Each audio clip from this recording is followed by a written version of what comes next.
భయమేమీ లేదని చెప్పుకునే దినాల్లో ఉన్నారు. భయపడతలేదు. కానీ ఈ సిద్ధపాటు కాలం, ఈ సిద్ధపాటు కాలంలో చాలా జాగ్రత్తగా ఉండి దేవుని వాక్యాన్ని మనం వినటానికి ఎగిరిపడదాం. ఎగిరిపడి వాక్యాన్ని విని వాక్యానుసారంగా దేవునిలో కొనసాగుతాం. దేవుడు 7 దినాలు 6 దినాలు కాపాడాడు. 7 దినము శనివారం. ఈ దినము చూడలేక ఎంతోమంది కాలగర్భంలో కలిసిపోయారు. ఎంతోమంది హాస్పిటల్ అల్లాడిపోతున్నారు. ఎంతోమంది చెరసాలలో బాధపడుతున్నారు. దేవుడు మనకు అన్ని ఇచ్చి, అన్ని వసతులు ఇచ్చి, అన్ని చేసిన మనం దేవుని సన్నిధికి రాలేక మనం మన ఇష్టానుసారంగా జీవిస్తున్నాం కనుక దేవుని దగ్గర ప్రతి ఒక్కరు కూడా రేపు ఒక రోజున లెక్క ఉంటుంది. ఆ లెక్కలో తప్పక ఎంత జ్ఞానివైనా, ఎంత వివేకులైనా, ఎంత తెలివైనా అక్కడ మనం తప్పించుకోవాలి. అక్కడ కరెక్ట్గా మనము ఉండాల్సిందే. ఇది శాస్త్రం కాదు, అది శాస్త్రం. ఇది కనపడని రాజ్యం, ఇది కనపడే రాజ్యం. ఈ కనపడే రాజ్యంలోనే సుఖభోగాల కొరకే జీవిస్తున్నా కానీ కనపడని దాని కొరకు ఎదురు చూడలేకపోతావు. నువ్వు కనపడదాన్ని కోసం ఎదురు చూస్తే తప్పక నువ్వు దాన్ని పొందుకుంటావు అన్నమాట. చాలా మంచిది.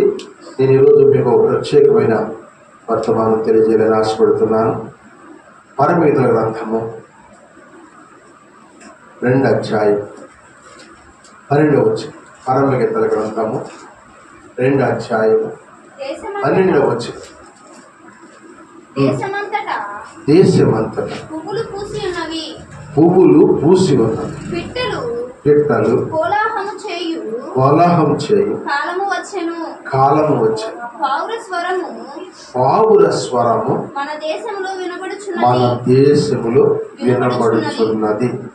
ఈరోజు మీకు చెప్పే సబ్జెక్ట్ ఏంటంటే స్వరము. చెప్పండి అందరూ చూడటం. స్వరం అనే మాటకు అర్థం ఏంటి? స్వరం అనే మాటకు అర్థం ఏంటంటే శబ్దం. శబ్దం.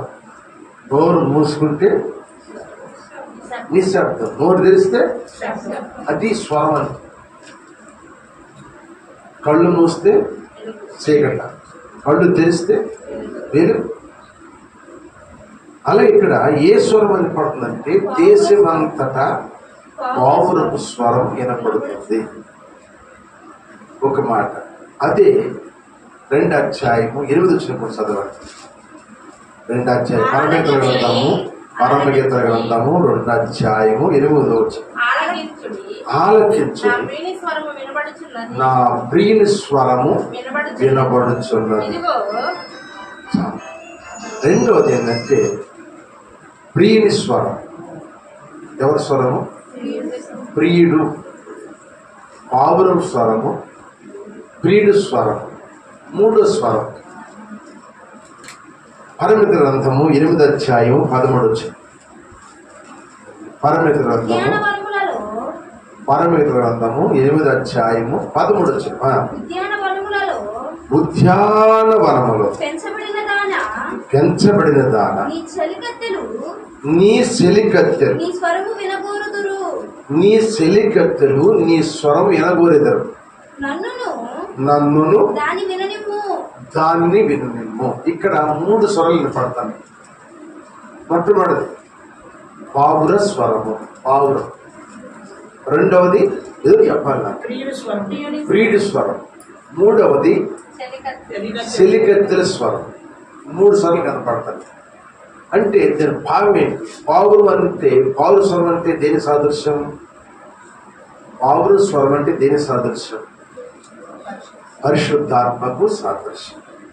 యేసు ప్రభు వారు యోహాను చేత బాప్తిసం పొంది ఆయన ఒడ్డుకు వచ్చిన తర్వాత ఆకాశం తెరబడి పరలోకం నుంచి పావురం ఆయన మీద వ్రాలి, ఇతడు నా ప్రియ కుమారుడు, ఇతనందు నేను ఆనందిస్తూ. స్వరం పరిశుద్ధాత్మ స్వరం. రెండవది ఎవరి స్వరము? ప్రియుడు స్వరం. ప్రియుడు అనగా మనని రేపు మధ్యాకాశంలో వివాహం చేసుకుని పోతున్న ప్రియుడు. ఆ ప్రియుడు ఎవరంటే ప్రభు అయిన యేసుక్రీస్తు వారు. ఈ వివాహం కాదు, భూసంబంధ వివాహం కాదు, పరలోకంలో మన వివాహం చేసుకుపోతున్నాడు. ఆయన స్వరము ప్రియుడు స్వరము. ప్రియుడు అనగా భర్త. నీ ప్రియుడు ఎక్కడ ఉన్నాడమ్మా? ప్రియుడు ప్రియురాలు. ప్రియుడు అంటే భర్త, ప్రియురాలు అంటే భార్య. ప్రియుడు అంటే భర్త. ఆ భర్త ఎవరంటే మన ప్రభు అయిన యేసుక్రీస్తు వారు. చాలా జాగ్రత్తగా. మూడో స్వరం సెలికత్తెల స్వరం. ఈ స్వరం ఎక్కడ వినపడుతుంది? మొదటి స్వరము దేశంలో వినపడుతుంది. చెప్పండి, మళ్ళీ చదవండి. మొదటి స్వరం ఎక్కడ వినపడుతుంది? దేశమంతటా పువ్వులు పూసి ఉన్నవి, పిట్టలు కోలాహలం చేసే కాలం వచ్చాను. పావుర స్వరం అది నేను చెప్పేది. పావుర స్వరం ఎక్కడ పడుతుందంటే దేశమంతా వినపడుతుంది. మన దేశమంతా వినపడుతుంది. పరిశుద్ధాత్మ స్వరం. ప్రియుడి స్వరం ఎక్కడ వినపడుతుంది? ఆలకించు, నా ప్రియుడి స్వరము వినపడుచున్నది. ఇదిగో అది అంటే మధ్యాకానికి రాబోతున్నాడు రెండవ రాకడలో. ఆలకించండి అంటే, ఆలకించమంటే శ్రద్ధగా ఆలకించండి, గమనించండి. ఇంటి పక్కన ఎవరైనా మాట్లాడుకుంటే బాగా ఆలకిస్తాం. ఏదైనా జరుగుతుంటే ఆలకిస్తాం. ఒక శబ్దం వినపడుతుంటే ఆలకిస్తాం. ఇంట్లో కూడా కొన్ని చుంచులు అరుస్తాయి, ఇలా డెలికరిస్తుంది, ఎలకోళ్ళు అరుస్తామంటే, పాములు, తేళ్లు, కొన్ని విష జంతువులు అరుస్తూ ఉంటే ఆ స్వరాలు కనిపెడతారు కొంతమంది. అలాగే రెండో స్వరం ప్రియుడి స్వరం. ఆయన రాబోతున్నాడు కనుక ఆయన స్వరం, ఆయన స్వరం పెళ్లి కుమారుడు స్వరము. మూడో స్వరం ఎక్కడ పడుతుంది? ఉద్యానవనము అన్నాడు. ఎక్కడ పెంచబడింది? ఉద్యానం అనగా ఉద్యానవనములో పెంచబడిందనంటే సంఘములో పెంచబడిన వాడా, సంఘంలో పెంచబడుతున్న దానా. అది అర్థమైందా? ఉద్యానం అనగా సంఘము. సంఘములో పెంచబడుతున్న దానా. నీ సెలికత్తెలు నీ స్వరం వినబోతున్నారు, నన్ను కూడా దాన్ని విననిమ్ము అంటున్నాడు ప్రభు యేసుక్రీస్తు వారు. ఇప్పుడు ఉద్యానం అనగనగా చెప్పాలి. ఉద్యానం అనగా సంఘము అంటే మందిరం. మందిరములో పెంచబడుతున్న చెట్ట. వనం అంటే అరటి చెట్లుంటి, ద్రాక్ష చెట్లుంటి, దానిమ్మ చెట్లుంటి, మామిడి చెట్లుంటి, ఏమండి జామ చెట్లుంటి, పనస చెట్లుంటి, అన్ని రకాల చెట్లుంటాయి. దాన్ని ఉద్యానవనం అంటారు. ఈ వనములో ఆ తోటములు ప్రతి ఒక్క చెట్టుకి నీరు పోసి ఎరువేసి వాటిని పెంచుతాడు. నీరు ఒకటే, ఎరువు ఒకటే, ఎరువు ఒకటే, ఎరువు ఒకటే. కాయలు మార్పు, కాయలు అంటే పళ్ళు మార్పు ఉంటాయి అన్నమాట. ఫలాలు మార్పు ఉంటాయి. నీరు ఒకటే, ఎరువు ఒకటే, ఫలాలు వేరుగా ఉంటాయి. పెంచబడుతున్న దాని ఇక్కడ పెంచబడుతున్న ప్రతి ఒక్క విశ్వాసం ఒక చెట్టు.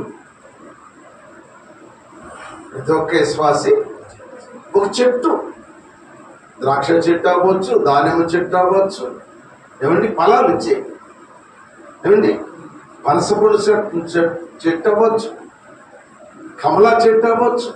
ఈ ఫలాలని గలతీ రాసిన పత్రిక 5వ అధ్యాయము 22లో రాశాడు. ఫలాలు అక్కడ 9 రకాల ఫలాలు ఉన్నాయి. చదవండి 5:22. అయితే ఆత్మ ఫలము ఏమనగా, ఫలము ఒకటే, ఫలములో తొనలు ఉంటాయి. అవి 9 రకాలు ఉంటాయి. ఆ చదువమ్మ. ప్రేమ. ఇప్పుడు మీరు అంటే ఇదే వాళ్ళు కూడా గలతీ రాసిన పత్రిక 5:22 చదువు. అయితే ఆత్మ ఫలమేమనగా ప్రేమ, ఒకటి ప్రేమ, సంతోషము. ఒక చెట్టుకి ఏమంటే ఒకటి ప్రేమ, రెండో చెట్టుకి సంతోషము, సమాధానము, మూడో చెట్టు సమాధానము, దీర్ఘశాంతము, నాలుగో చెట్టు దీర్ఘశాంతము, దయాళత్వము, ఐదో చెట్టు దయాళత్వము, మంచితనము, ఆరో చెట్టు మంచితనము, విశ్వాసము, ఏడవ ఫలము విశ్వాసము, సాత్వికము, ఎనిమిదో చెట్టు సాత్వికము, ఆశా నిగ్రహము, తొమ్మిదో చెట్టు ఆశా నిగ్రహం. ఈ 9 చెట్లు 9 రకాల ఫలాలు. ఈ ఫలాల్ని ఈ చెట్టుని పెంచేది ఎవరంటే తోటమాలి. తోటమాలి అనగా ఎవరు చెప్పండి? సేవకుడు. ఉద్యానవనం అనగా చెప్పండి సంఘం. ఈ 9 చెట్లు 9 ఫలాలు. అర్థం ఉందా? ఈ 9లో మంచి అంట, ఇట్లా ఏదో తీసేసి ఉండే అంట. అసలు ఇట్లా ఏది తీసేసేది లేదు. ఈ 9 ఫలాల్ని పెంచేదంటే సేవకుడు. ఈ సేవకుడు పెంచిన ఈ 9 ఫలాలు, ఈ 9 చెట్లు, ఈ చెట్లు, ఈ ఫలాలంతా చెలికత్తులు వినగోరుచున్నారు. చెలికత్తులు అనగా అన్యజనులు, బయటి ఉన్నవారు. అర్థమవుతుంది మీకు? అర్థమవుతుందని చెబుతున్నారు, బాగా అర్థం చేసుకోండి. బయటి వాళ్ళందరూ చెలికత్తులు. చెలికత్తులు నీ స్వరం వినగోరుచున్నారు. నన్ను కూడా విననిమ్మంటున్నాడు యేసు ప్రభువారు. అర్థం సార్ చెప్పండి. మీకు అర్థం కాదు, మళ్ళీ చెబుతారు. ప్రార్థన చేసుకుందాం. ఈ సబ్జెక్టు 2 రోజులు అవ్వచ్చు, 3 రోజులు అవ్వచ్చు. చక్కగా వరుసగా రాసుకోండి. చక్కగా మీరు ప్రార్థన చేసుకోండి. కడవ దినాల్లో ఉన్నాం కనుక పరిశుద్ధాత్మీయుడు నాకు బయలుపరిచే విషయాలు ప్రార్థన చేసుకున్న తలలు వచ్చారు. ప్రేమల తండ్రి, దయల నాయన, మీ కొందనాలు, స్తుతి స్తోత్రాలు చెల్లిస్తున్నాం. లేఖనం మీదే, ప్రజలు నీ వారిని. మీరు మా తండ్రివి, మా దేవుడు, పరిశుద్ధాత్ముడు. నాయన, నేను అల్పుడను, నేను అయోగ్యుడు, నేను ఎవరికి ఏ మంచి లేదు, దుమ్ము లాంటి, ధూళి లాంటి, దిక్కుమాలోడిని, అయోగ్యుణ్ణి, బానిసనయ్య నేను. నన్ను మన్నించి ఈ స్థలంలో మీరుండి మీరు మాట్లాడమని కోరుకుంటున్నాను ప్రభు. మీ మాటలు అపవాది ఎత్తుకుపోకుండా మీ మాటలు ప్రతి ఒక్క హృదయంలో ఫలిస్తట్టుగా మీరే మాట్లాడతారు. నా ప్రభు యేసు క్రీస్తు నామమున అడుగుతున్నాను తండ్రి, ఆమేన్. అందరూ చెప్పండి గట్టిగా. ఇప్పుడే ఆ సబ్జెక్ట్ ఏంటి? మన సబ్జెక్టు స్వరము. ఎన్ని స్వరాలు ఇక్కడ? 3 స్వరాలు. ఏది మొదటి స్వరము? పౌరు స్వరం. అర్థం ఏంటి? పరిశుద్ధాత్మకు సాదృశ్యం. పరిశుద్ధాత్మ దేవుడే దేశమంతా మాట్లాడుతున్నాడు. అది గుర్తుపెట్టుగాని. ఎవరు మాట్లాడుతున్నారు? ఇది పరిశుద్ధాత్మ కాలం. అంటే కృపాకాలం. 7 యుగాలు. ఇది 7 యుగాల్లో ఇది 5వ యుగం. ఇది 5వ యుగం.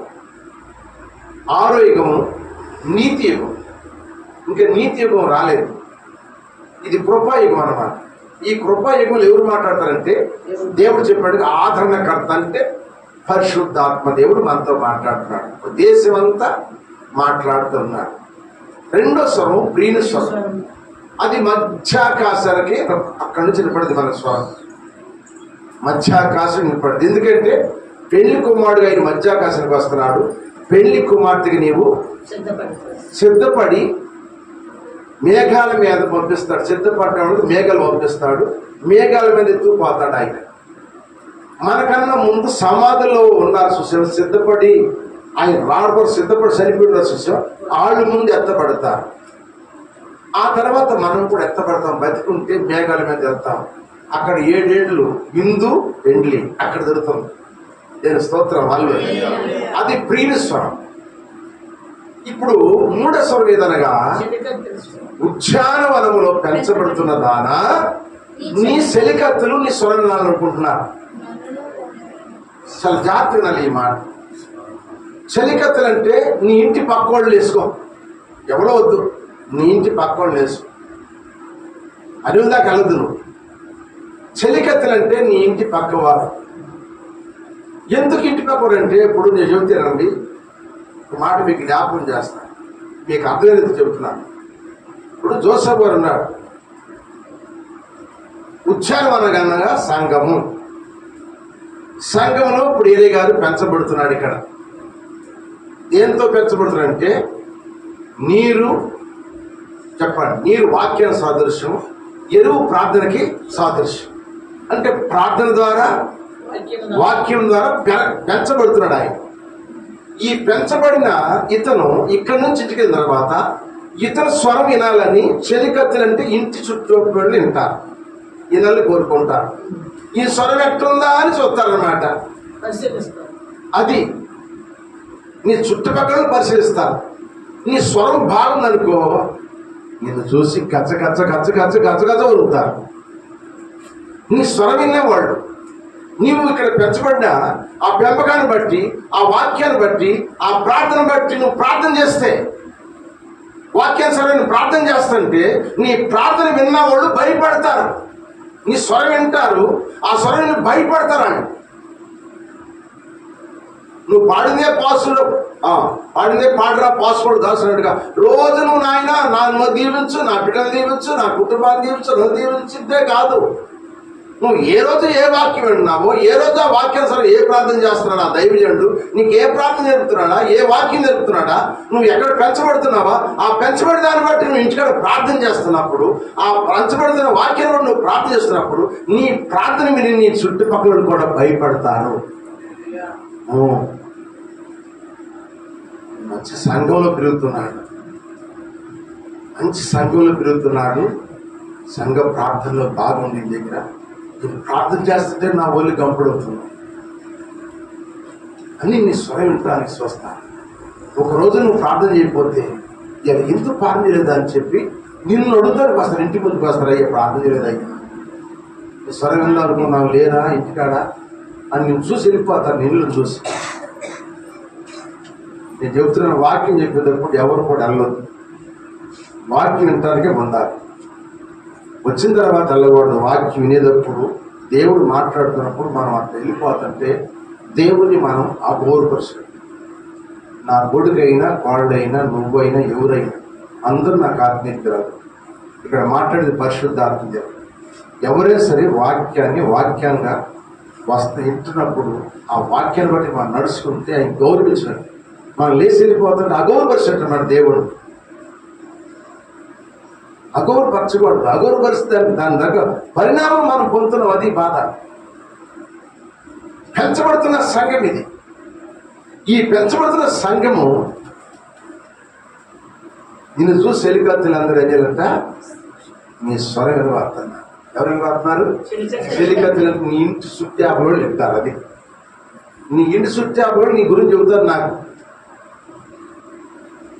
అయ్యా మీ పాత్ర పోతున్నాడుగా భాష గారు, మీ పాత్ర పోతున్నాడు కదా అయ్యా, ఇంటికి వచ్చినప్పుడు వాళ్ళ ప్రవర్తన నాకు చెబుతుంటారు. కొంతమంది ప్రార్థన రానుడు చెబుతుంటారు. నాకు మేము ఎట్లా ఉద్దేశిద్ది అయ్యా, వాళ్ళ స్వరాలు ఇక్కడ ప్రార్థన స్వరాలు వినపడు అయ్యా అని చెబుతూ ఉంటారు. చాలా స్వరాలు ఉన్నవి. నేను క్లుప్తంగా కొన్ని మాటలు మీకు చెబుతాను. ఇక్కడ వినబడే స్వరాలు ఉన్నవి. వినబడే స్వరాలు వల్ల కలిగే మేలేంటి, వినబడే స్వరాల వల్ల కలిగే నష్టం ఏమిటి, 2 పాయింట్ రాసుకోండి. వినబడే స్వరాల గురించి వచ్చే మేలేంటి, వినబడిన స్వరాల గురించి వచ్చే నష్టం ఏమిటి అనే దాన్ని బట్టి చూస్తున్నాం. ఇప్పుడు 3 స్వరాలు. ఒకటి పరిశుద్ధాత్మ స్వరం మాట్లాడు. దేశమంతా మాట్లాడేవారంటే పరిశుద్ధాత్మ దేవుడే. ఇక్కడ నిలబడే వ్యక్తి సామాన్యుడే. నేను నిలబడదా నాకు ఏం తెలియదు, ఒకసారి ఏం మాట తెలియదు. నిలబడతా దేవుడు మాట్లాడుతుంటాడు కొన్ని విషయాలు. నిలబడినాక మాట్లాడుతుంటాడు దేవుడు. కనుక నిలబడిది మానవుడే కానీ మాట్లాడేది మానవుడు కాదు. పరిశుద్ధాత్మ దేవుడు మాట్లాడుతున్నాడు. కనుక పరిశుద్ధాత్మ దేవుడు దేశమంతా చెబుతున్నాడు. ప్రియుడేమో పెళ్లి కుమారుడు త్వరగా రాబోతున్నాడు. ఆయన స్వరం ఎవరు సిద్ధపడతారో వాళ్ళు ఎత్తపడతారు. ఇప్పుడు సిద్ధపడే లోపల ఈ ఉద్యానం అనే సంఘాల్లో అంటే మందిరాల్లో దేవుడు పెట్టుకున్నాడు, తోటమాలను పెట్టుకున్నాడు చాలా మంది. ఆ తోటమాల ద్వారా ఎవరైతే సరిగా పెంచబడుతున్నారా, సరిగా పెంచబడతలేదా అనేది కూడా దేవుడు చూస్తాడు. సరిగా పెంచబడే సేవకుడిని దేవుడు ఎప్పుడు పోషిస్తాడు, గుర్తుపెట్టుకోండి. ఆ సేవకుడు లేదు అన్నాడు. ఆ సేవకుడు నాకు ఏమి లేదనే మాట అనలేరు, నాకు అన్ని సమృద్ధిగా అంటాడు. సరిగా పెంచబడే సేవకు సరిగా పెంచాలి. దేవుడి పని మనకు అప్పించిన పని సరిగా చేస్తే, నమ్మకంగా చేస్తే, నమ్మకం చేసిన వారికి మెండైన దీవుల్లో మీరు ఎట్లా లెక్క వేసుకోండి, మీరు ఎట్లా ఆలోచన చేసుకోండి. అవన్నీ బైబిల్ వస్తా ఉంటాయి, వాక్యాలు వస్తా ఉంటాయి. సరిగా ఉన్నది ఉన్నట్టుగా చెప్పే సేవకుడు, దేవుణ్ణి ఇష్టానుసారంగా సేవ చేసేవాడిని దేవుడు ఎప్పుడు కూడా ఇస్తాడు. మనుషులకి ఇష్టానుసారం చేసే సేవకుడు ఈ లోకంలో ఆశ్రయించబడతాడు. లక్షల మందిని కడతాడు, కోట్ల మందిని కడతాడు, కోట్లు సంపాదిస్తాడు. కానీ ఇప్పుడు రోజునక్కడ తీర్పు దినాన్ని తప్పించుకోలేదు. గుర్తుపెట్టు, దేవునికి ఇష్టమని చేసే సేవకుడు వేరు, దేవునికి ఇష్టం లేకుండా మనుషులు మెప్పించి సేవ చేసేవాళ్ళు ఇక్కడ చెప్పాడు. దేవుణ్ణి మెప్పించే సేవకులు ఉన్నారు, మనుషులు మెప్పించే సేవలు కూడా ఉన్నారు. మనుషులు మెప్పించే సేవకుడు ఏంటంటే ప్రతి సమయంలో మనుషుడిని పొగుడుతూ ఉంటాడు, ప్రతి సమయంలో మనుషుడిని పొగుడుతూ ఉంటాడు. అప్పుడు మనుషులు ఏంటంటే నన్ను పొగుడుతున్నాడు సేవకుడు, ఆయన పెట్టకుండా ఎడదనాలి అనిపించేస్తారంటే ఆయన లాభాన్ని పెడతాడు మనుషుడికి. ఎవరు నన్ను పొగుడుతున్నాడు కనుక. ఈనాడు పొగిడితే మూసెక్కి పడేవాడు పడిపోతున్నారు. పొగిడే సేవకుడు చూస్తారు కానీ గద్దించే సేవకుడిని చూడపోతే ఊరుకుంటాడు దేవుడు, ఏదో కిందకి పెడతాడు. ఆనాడు ఏలియా దేవుడు సేవ చేశాడు, దేవుడు చెప్పిన చేశాడు కానీ కాకులు పోషించనివి. చెప్పండి, ఎవరు పోషించని? కాకులు పోషించనివి. దేవుడు చెప్పిన చేశాడు కనుక ఒకే ఎదరాలు, పేద ఎదరాలు 3 సంవత్సరాల కరువులు అల్లాడిపోతుంది దేశం అంతా. కడుపుని తింటా ఉన్నాడు. దేవుడు సూత్ర హల్లో. దేవుడు పోషించాలి. ఎవరు పోషిస్తారు చెప్పండి? దేవుడు పోషించాలి. దేవుని వాక్యాన్ని, సేవకుడు వాక్యాన్ని ఇచ్చాడు, దేవుడు ఇచ్చాడు కనుక ఆ వాక్యాన్ని మీకు చెప్పి పిలిచినప్పుడు నువ్వు ఆ ప్రకారం నడిస్తే నువ్వు ఆశ్రయించబడతావు, చెప్పినోడు కూడా ఆశ్రయించబడతావు. హల్లోయ. ఇలా చెప్పినోడు ఎందుకు చెబుతుంటే నువ్వు దాని ప్రకారం చేయట్లేదు కనుక నీకు అన్ని నష్టాలు వస్తాయి, నీకు అన్ని సమస్యలు వస్తాయి, నీకు అన్ని శోధనలు వస్తాయి. నువ్వు ఆశ్రయం నీ అంతా నీ చేత నీ ఆశ్రయాన్ని నువ్వు కోల్పోతున్నావు, నువ్వే కోల్పోతున్నావు. కానీ దేవుడు ఏం తీసేయట్లేదు. దేవుని ఆశ్రయం వచ్చి ఉంది, దాన్ని నువ్వే పోగొట్టుకుంటున్నావు. కారణం ఏంటంటే నిన్ను పెంచే ఆ తోటమాలి ఎలా పెంచుతున్నాడో నువ్వు పెరిగినట్లయితే నువ్వు ఆశ్రయించబడతావు. షానుపాటలో 127 స్థానం నుంచి వచ్చారు కన్యకలు. ఇది స్థానం నుంచి 120 స్థానాలు, 127 స్థానాల నుంచి వచ్చారు. ఆ 107 స్థానంలో ఒక్క స్థానమే దేవుని మా సేవకుడు మాట ఏందంట. ఒక్క స్థానమే అంటే 107 స్థానాల్లో ఒక్క స్థానంలో ఉన్న ఒక్క వ్యక్తి ఏందంట నోట. ఎవరి మాట? ఏకే మాట. ఏకగా సేవకుడు. సేవకుడు పెంచినట్టు పెరిగిందంట ఒక్క స్త్రీ. ఆ స్త్రీయే ఎస్తేరు. 126 స్త్రీలు ఆ సేవకుడు చెప్పినట్టు వెళ్ళలేదంటాడు. వాళ్ళ ఇష్టానుసారంగా ధరించుకెళ్ళంట ఆభరణాలు, వస్త్రాలు. ఆభరణాలు, వస్త్రాలు వాళ్ళ ఇష్టానుసారంగా ధరించుకెళ్ళారు కనుక వాళ్ళందరూ రాజు నచ్చలేదు. ఎప్పుడైతే ఈ సేవకుడు ఏ విధంగా వస్త్రం ధరించాడో దానికే ఇష్టపడి నిలబడింది కనుక ఆయన కట్టినట్టుగానే కట్టు, ఆ చీర కట్టు, ఆ వస్త్రధారణ అవన్నీ ఆయన ఎట్ట కట్టాడు. ఆ కట్టుకి ఇష్టపడింది ఎవరంటే ఎస్తేర్. అంటే రాజుకి ఏది ఇష్టమో ఎవరు తెలుసు అంటే సేవకుడు తెలుసు. సోదరు చెప్పండి, నీకేం తెలుసు? నీకు తెలవదు. రాజు ఇప్పుడు కొంతమంది చూడండి, పెళ్లి కుమార్తె సిద్ధపరిచేటప్పుడు పెళ్లి కుమార్తెకి చూసేవాళ్ళకి ఇరసొప్పు ఉండాలంటే చక్కగా వాళ్ళకు బట్టలు కట్టి అన్ని అలవర్చించి ఏలు కొట్టేసి మళ్ళీ చేశారు. ఎవరు కానీ మొత్తం ఈ అమ్మాయికి మంచిగా చేశారు. మంచి కట్టారు, చీర మంచి కట్టారు, జడ బాగా వేశారు, పూలు బాగా పెట్టారు, ఏలుగుడ్డ బాగా వేశారు, ఆవిడని చక్క పెట్టారని చెప్పుకుంటారు. ప్రజలు చెప్పుకుంటారు. పెళ్లి కుమారుడు కూడా చూసి సంతోషపడతారు. అది ఎవరు కట్టారు? చాతనుడు కట్టాలి. చాతనుడు కడితే ఏది ఎట్టు కట్టారు, ఏంది ఎట్టుంది అనుకుంటారు కదా. అందుకని చాతను కట్టాలి. అంతగే శాపుడు రాజు అనగా దేవుడు, ఏ కనుక శాపుడు. ఇప్పుడు సంఘం అనగా ఇస్తే ఈయన ఎలా కట్టాడు? రాజుకి ఇష్టమైనట్టు కట్టాడు. ఈ రాజుకి ఇష్టమైన కట్టి అంతంటే ప్రజలందరికంటే ఆ మేతోడు కానీ దయగలిగింద. ఏం లేదు, ప్రజలందరికీ దయ, రాజుకి దయ దాక్షిణ్యం కలిగి రాజధాని చూపించినట్టు ఈమె నా దేశానికి రాణి. స్తోత్రం చెప్పండి. అది ఒక ఏకే పెంచినట్టు ఎవరైనా అంటే 127 స్థానాల్లో ఒక్క స్థానమే ఉంది. ఆ ఒక్క స్థానమే పొందేది ఆ రాజు భార్యగా. స్తోత్రం చెప్పండి. పరలోక రాజ్యానికి వెళ్ళేటప్పట్లో సేవకుడు పెంచే సేవకుడు పెంచే విశ్వాసంలో ఒకళ్ళు వెళ్తారు, ఇద్దరు వెళ్తారు, ముగ్గురు వెళ్తారు. ఆయనకి ఇష్టమైనట్టుగా నేను పెంచాలని ఆశపడుతున్నాను. నువ్వు పెరిగావనుకో నువ్వు ఆయన తప్పక ఇష్టపడతావు. ఆయన ఇష్టపడతాను నేను చూసి. నేను పెంచినట్టుగా దేవుడికి ఇష్టమైనట్టుగా నీ పెంపకం నువ్వు పెరగకుండా నీ ఇష్టాసారి నువ్వు జీవించావనుకో ఆయనకి ఇష్టపడదు. నీ వైపు రాజధాని సూపరే సూపర్, అది గుర్తుపెట్టుగా. అందుకని ఇక్కడ స్వరం గురించి చెబుతున్నాను. ఇప్పుడు ఆ ఉచ్చారం అనే సంఘములో పెంచబడుతున్న విశ్వాసి నీ స్వరంగాన్ని నీ ఇంటి చుట్టాపని వింటున్నారు. నేను వింటున్నారు. నువ్వు మంచి మాట్లాడినా వింటారు, చెడు మాట్లాడినా వింటారు. చెడు విన్నారనుకో నిన్ను అసలు లెక్క చేయడానికి నీ యొక్క దూరం. మంచి విన్నావనుకో నేను లెక్క చేస్తాను, నేను అడుగుతాను. నిన్ను అడిగి నిన్ను కూడా దేవసన్నికి వాళ్ళు కూడా నీతో పాటు వస్తాను చూస్తాను. హల్లో. ఇప్పుడు నేను చెప్పిన ప్రాముఖ్యమైన మాట ఏంటంటే దేవుని ఇష్టమైన స్వరాలు కలిగిన వాళ్ళు, దేవునికి ఇష్టం లేని స్వరాలు, 2 రకాల స్వరాలు ఉన్నాయి బైబిల్లో 2 రకాల స్వరాలు ఉన్నాయి. రాసుకోండి ఒక మాట, నేను టయానికి ముగిస్తాను.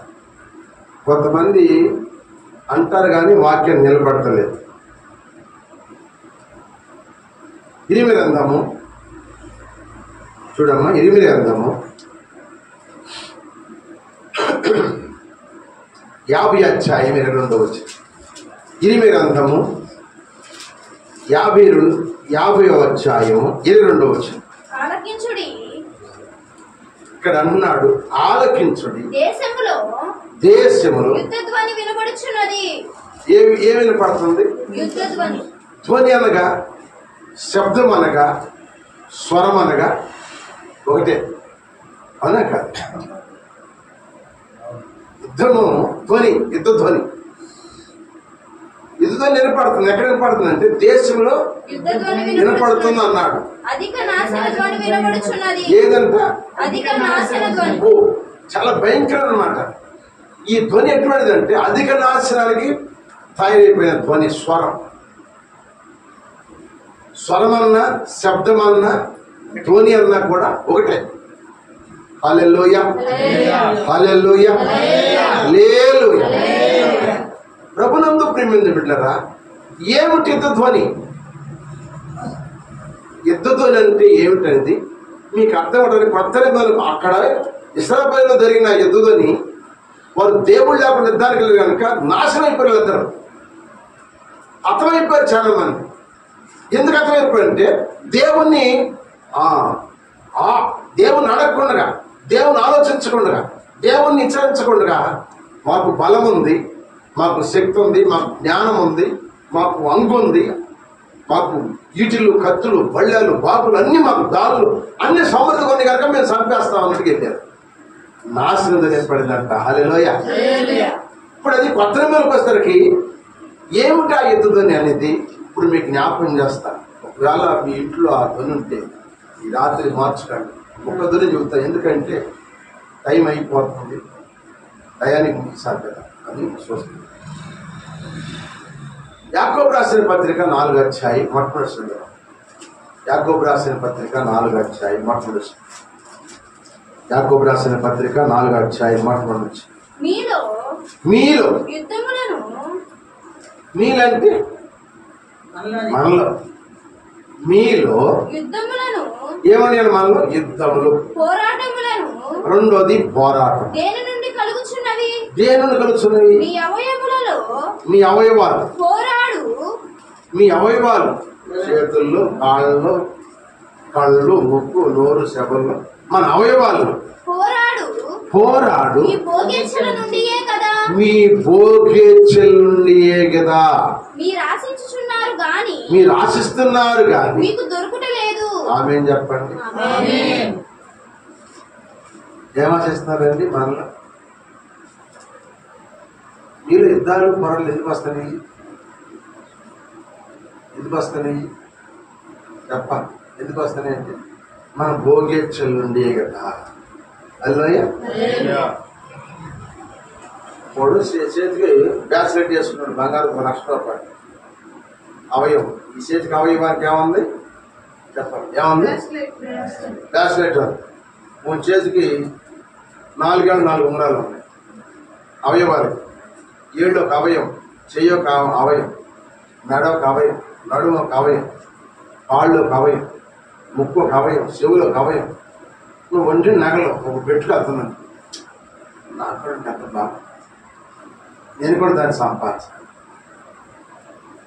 నువ్వు దానికోసం ఆశపడుతున్నావు కానీ, నువ్వు దానికోసం ఆశపడుతున్నావు. దానికి వాడు ఎంత ఇద్దారో తెలుసా? పక్కింటి భార్య 10,000 రూపాయలు చీర కొనుక్కుంది. ఆ ఇంట వచ్చి భర్త వచ్చినాక అంటుందంట, ఏమయ్యా చీర కొనుక్కుందా, నాకు కూడా చీర కొనుక్కుంది. ఎంత చీర? 10,000 రూపాయలు మన దగ్గర ఎక్కడ? నాకు వచ్చే జీతం 20,000. 10,000 రూపాయలు నీకు పంపెట్టు, 10,000 మన జీతం తెలిపాతి. ఇంటి అది కావాలి, గ్యాస్ బండలు కట్టాలి, కరెంట్ బిల్లు కట్టాలి, మోటార్ బిల్లు కట్టాలి, రోజు పెట్రోల్ ఆయిల్ పోసుకోవాలి బండి. అంటే నువ్వు ఎప్పుడంతేలే, నువ్వు అప్పుడంతే. నాకు ఏనాడు కొనిపెట్టి అడిగింది ఏది కొనిపెట్టే? ఇక వచ్చేసి తగా ఇంట్లోనే పోరాడు, ఇంట్లోనే వెళ్తాం. లేవంటావు పని ఇళ్ళలో లేవంటావు. భోగేచ్ఛల నుండి తోటోడు తొడగోసుకుని మనం మెడగోసుకుంటే, తోటోడు తొడగోసుకుని ఉన్నవాడు ఏదో వేసుకుంటాడు, లేనో దానికోసం మనం ఆశించాల్సిందేమో. మనకు ఉన్నదాంతో మన తృప్తి. మనం లేని దానికోసం ఆశించామనుకో, నువ్వు ఆశిస్తున్నావు, దానికోసం ఎన్నో అబద్ధాలు వస్తుంది, ఎన్నో మోసాలు చేసి వస్తుంది. ఈ రోజుని నేను చెబుతాను, ఈ రోజుని రోజువారీ డబ్బులు కడతారంటే దేనికి తెలుసా? దేనికి కడుతున్నారు డబ్బులు? అదే వాళ్ళని ఏమంటారు?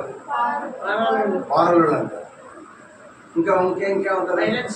ఫైనాన్స్ అంటారు, సిటీలో అంటారు. వీళ్ళు ఎందుకు కడుతున్నారు చెప్పండి? ఎందుకు కడుతున్నారు? ఎందుకు తీసుకున్నారు? నీకు ఒక ఆపద వచ్చింది, అవసరం వచ్చింది, తీసుకో, తప్పులేదు. పక్కింట టీవీ కొంది, నువ్వు కూడా వాళ్ళలో డబ్బులు తీసుకుని టీవీ కొంటున్నావు. టీవీ వల్ల నీకు రూపాయి వచ్చిందా? నువ్వు సంపాదన కొనుక్కో, దీంట్లో సమస్య ఉంది. అవునా కాదు? పక్కలు కొనాలని చెప్పి నువ్వు కూడా వాళ్ళ దగ్గర తీసుకుని డబ్బులు తీసుకుని ఆడు కడతావు, ఆడు వస్తాడు, ఆడు కట్టాలి. నువ్వు తెచ్చే కూలి ఇంట్లో జరిగిపోతుంది, ఆడు కట్టాలి. ఆడి దగ్గర కాల్సి ఇంకోటి వస్తాడు, బుధవారం అడుగుతారు. ఆడి దగ్గర తీసుకుంటారు, ఆడి దగ్గర తెచ్చి ఈడికి కడతారు, వీడి దగ్గర తీసి ఆడి దగ్గర కడతారు. నీ బతుకంతా అప్పులు పాలి. ఎందుకు అప్పులు పాలుతున్నావు అంటే నీ భోగేచ్ఛల గురించి చెప్పాడు. ఇక్కడ మీ భోగేచ్ఛల గురించి మీరు ఆశపడుతున్నారా? మీ ఇంట్లో యుద్ధాలకినే, ఇంట్లో యుద్ధమే. భర్త అంటాడు నీ కొనదంటే నువ్వు కొంటావని, లేకపోతే వాడు తాగుతున్నాడు నువ్వు ఖర్చు పెడతావు ఏమా? ఇంట్లోనే పోరాటము, ఇంట్లోనే పోరాటాలు, యుద్ధాలు. ఈ స్వరం పడుతుంది కొన్ని నెలల్లో. కొంతమంది పారిపోతారు, కట్టలేక తప్పుకుంటారు టైం. ఎందుకమ్మా? ఎందుకు? రోగం వచ్చినప్పుడు, ఒక సమస్య ఉన్నప్పుడు తీసుకో, తప్పు లేదు. ఇందులో మన క్రైస్తవులు దేవుడు పెట్టు. నేను లోకస్తుల గురించి చెప్పట్లేదు, తెలపడం నేను ఎప్పుడు చెప్పను, మన గురించి చెప్తాను. మిమ్మల్ని పెంచే తండ్రిని కనుక మీకు చెబుతున్నా, అంత చెబుతున్నా కానీ ఏ ఉద్దేశం కాదు. మనకున్నదాంతోనే మనము తృప్తి పొందాలి. తోటడు ఏదో చేసి చెప్పి మనం కూడా చేయాలంటే ఏడం చేస్తాడు, అది కొంత చేస్తాడు, అది తింటా 4 మాటలు తింటే ఆడాల్చుకుంటాడు. మనం ఏడాదంటే ఏడాల్చుకుంటాం. మన దగ్గర ఓపిక లేదు ఏమండి, మన దగ్గర ఓపిక లేదు. నాకు ముఖాలు సంపాదిస్తాడు, ఎంత కూడా తెలుసుకుంటాను. నువ్వు సంపాదించి ఒక్కడిది ఎక్కడ తెచ్చి కడతావు. ఇంట్లో ఇప్పుడు ఏమైంది, ఎంత గొడవలు, ఇంట్లో అగాధ యుద్ధాలు, ఇంట్లో ఇక యుద్ధమే, యుద్ధ ధ్వని అంటే కొట్టుకాటమో, నరుకాటమో, సావటమో, జైలు పాలైపోవటమో యుద్ధధ్వని. అందుకే ఈ యుద్ధధ్వని ఎందుకు ఎక్కడ వినపడుతుందంటే నీ ఇంట్లోనే వినపడుతుంది. ఎంతమంది ఇళ్ళలో ఉంది ఇప్పుడు యుద్ధధ్వని? ఇంకా చేయొద్దాం కదా సార్, నీకేమయ్యా బాబు, నీకేమయ్యా బాబు, అసలు వాళ్ళు ఎత్తట్లేదు. కానీ ఒత్తిడి ఎత్తే ప్రయోజనం ఏముంది? స్తోత్రం చెప్పండి. కొన్ని లేవంటారు యుద్ధమని, వాడు బండి కొరనే బండి కొరాలి, అప్పేగా ఏమ్మా, మనం చెరుకుందే చెరుకున్నాను. వాళ్ళు ఇల్లు కట్టనే ఇల్లు కట్టాలి, వాళ్ళు చంపచ్చు, నేను చంపచ్చా అని నువ్వు కష్టపడి సంపాదించు. కాదు నేను ఏమిటో ఎందుకు చేసుకోవాలి? తల నుంచి అప్పులు చేసుకుని ఇంట్లో నిద్ర ఉండదు, మనశ్శాంతి ఉండదు, పోరాటం, ఇంట్లో గొడవలు, తగాదాలు, అదేం తెలవ నిద్రపడదు, భార్యభర్తలు తగాదాలు, అన్నదమ్ములు తగాదాలు, ఇంట్లోనే కుటుంబాలు తగాదాలు.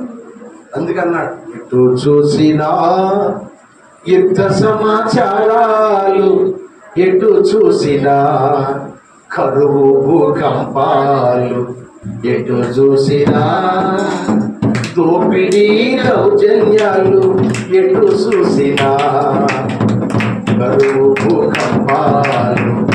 ఓ సోదరా, ఓ సోదరీ, ఓ సోదరా, ఓ సోదరీ, రాకడా గుర్తులను తెలుసుకోవా, తినుటకు త్రాగుటకు ఇది సమయమా, రాకడా గుర్తులను తెలుసుకోవా, తినుటకు త్రాగుటకు ఇది సమయమా. ఎటు చూసినా యుద్ధ సమాచారాలు, ఎటు చూసినా కరువు కంపాలు. సంకుడారములు పట్టబడి ఉండగా యోవాబు నీ సేవకులు దండులో నిలవగను. మంద సంకుడారములో పట్టబడి ఉండగా యోవాబు నీ సేవకులు దండులో నిలవగను. ఇంతకు తాగుటకు భార్యతో ఉండుటకు, ఇంతకు తాగుటకు భార్యతో ఉండుటకు ఇది సమయమా, ఇది సమయమా అని ఆనాడు ఊరియా దావీదు అన్నాడు. ఈనాడు నిన్ను కూడా ప్రభు అడుగుతున్నాడు. ఆనాడు ఊరియా దావీదు అడిగాడు, ఈనాడు నిన్ను కూడా ప్రభు అడుగుతున్నాడు.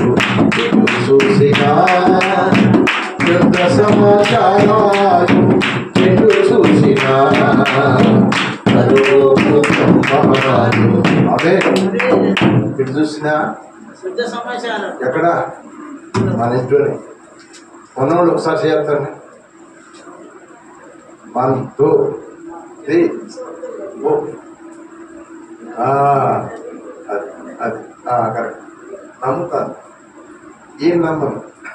హల్లెలూయా, హల్లెలూయా, నేను స్తోత్ర.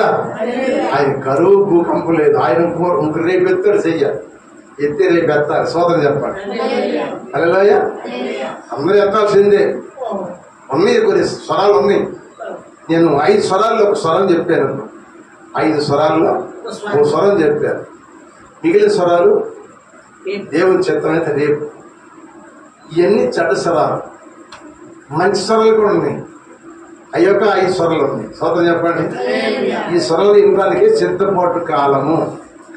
ఈ సిద్ధపాటు కాలంలో మనం విని వీటిని బట్టి మనం ప్రార్థన చేస్తే దేవుడు మనకున్న కరువులు, కష్టాలు, నష్టాలు అన్నీ కూడా దేవుడు తొలిపోయి సంతోషంగా ఆనందంగా ముందుకు కాక ఈ వాక్యాలు పూర్తయ్యేదాకా నువ్వు రా, మర్చిపోకుండా వచ్చి వాక్యాలన్నీ విని వాక్యాన్ని బట్టి నువ్వు నేర్చుకుని ప్రార్థన చెయ్యి. దేవుని స్వరం వినగలుగుతావు. అప్పుడు దేవుని స్వరం నువ్వు విన్నావు అనుకో, దేవుడిని ఆస్వాదించును గాక. హల్లెలూయా. ప్రార్థన చేసుకుందాం. అందరూ కూడా తల్ల ఉంచి, అయినా ఈ రోజున ఆయన ఒక స్వరం మాకు తెలియపరిచాం. నిజమే, నా కుటుంబం యుద్ధం, పోరాటం, నా భోగేచ్ఛలు ఉండేదయ్యా. నేను ఆశిస్తున్నానయ్యా, దానికోసం ఆశిస్తున్నా. సాంతం సదల యాకోబు రాజు పత్రిక ఆ మార్పు నుంచి 4 విషయం చదివితే దాకా భయంకరంగా వాళ్ళు ఆశిస్తారు, ఏం దొరకట్లేదు. వాళ్ళు ఆశించిన దానికోసం, భోగేచ్ఛల కోసం ఓ మనిషి సంపద చంపేస్తారు. భోగేచ్ఛలు కావాలిగా.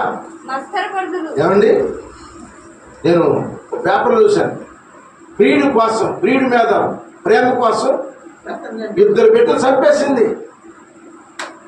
దాని భోగేచ్ఛ కోసం అండి, దాని సుఖ విలాసం కోసము. ఒక ప్రియుడు వాళ్ళు అడ్డంగా ఉన్నారు, వాళ్ళు తీసేవంటే వాళ్ళు తీసేస్తే వతనంట. వాళ్ళు చంపేసిందండి. కన్నబిడ్డలు చంపేసి, భర్తలు పెట్టేసి, కన్నబిడ్డలు చంపేసి వీడంటే పోయిందంట. అక్కడ అదే ఉంది, నరాజ్య ఎదురు మచ్చర తగాదాలు సంపాదించుకోలేరు. నీ భోగేచ్ఛ కోసం నీ చేసేది, నీ సుఖ విలాసం కోసం చేస్తున్నాను. మాట్లాడతారు, యుద్ధము చేదురు చేస్తారు కానీ దేవుని దేవుని అడిగేవాడు కాదు. వీళ్ళు దేవుని అడిగేవాడు అయితే అర్థం చేస్తారా? దేవుని అడిగేవాడు కాదు వీళ్ళందరూ. మీరు అడిగినాను మీ భోగ్యాలు ఇదే నేను చెప్పిన సుఖ విలాసాలు అంటే భోగాలు అంటే సుఖ విలాసం. దీని గురించి అడుగుతున్నారు కనుక వినియోగించుటకై దురుద్దేశాలు అడుగుతారు. ఏ విధంగా అడుగుతారంట? దురుద్దేశం. దేవునికి ఇష్టమైంది కాదు ఇది. దురుద్దేశం అడుగుతారు. ఏం దొరకదు. వ్యభిచారులా సుఖ విలాసాల కోసం, నీ సుఖ భోగాల కోసం లోక స్నేహం దేవునికి కాబట్టి ఎవడు ఈ లోకముతో స్నేహము చేయగోరును వాడు దేవునికి శత్రువు. ఈ దేవుని బిడ్డలుగా దేవునితో సావాహనం చేయట్లా. దేవుని బిడ్డలు దేవునితో సావాహనం చేయట్లా, లోకంతో సావాహనం చేస్తారు.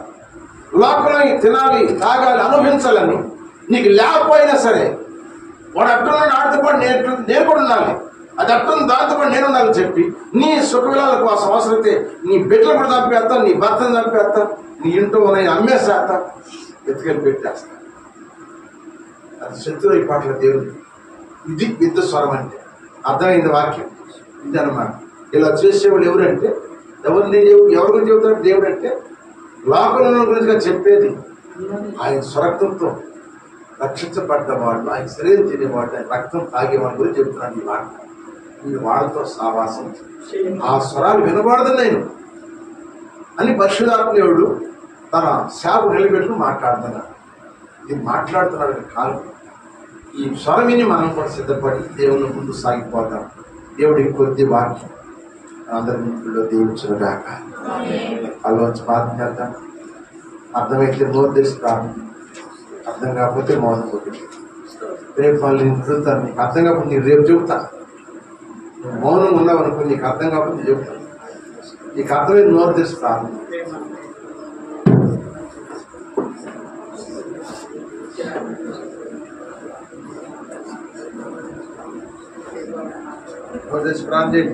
శబ్దం వినపడాలి. శబ్దం వినపడాలి ఎవరికి? దేవునికి. మన మధ్య లోదీమ ప్రార్థన చేస్తుంది. ప్రేమ మన ప్రభు యేసు క్రీస్తు వారి కృప, పరిశుద్ధాత్మ సావాసము సహా కూడి వచ్చిన అందరికీ మీ సకల పరిశుద్ధులు దేవుడు అందరూ సదాకాలం ఆయన తోడుగా ఉంది. మన కుటుంబానికి మంచి స్వరలితారు పరిశుద్ధాత్మకు సహాయం చేయండి కాక.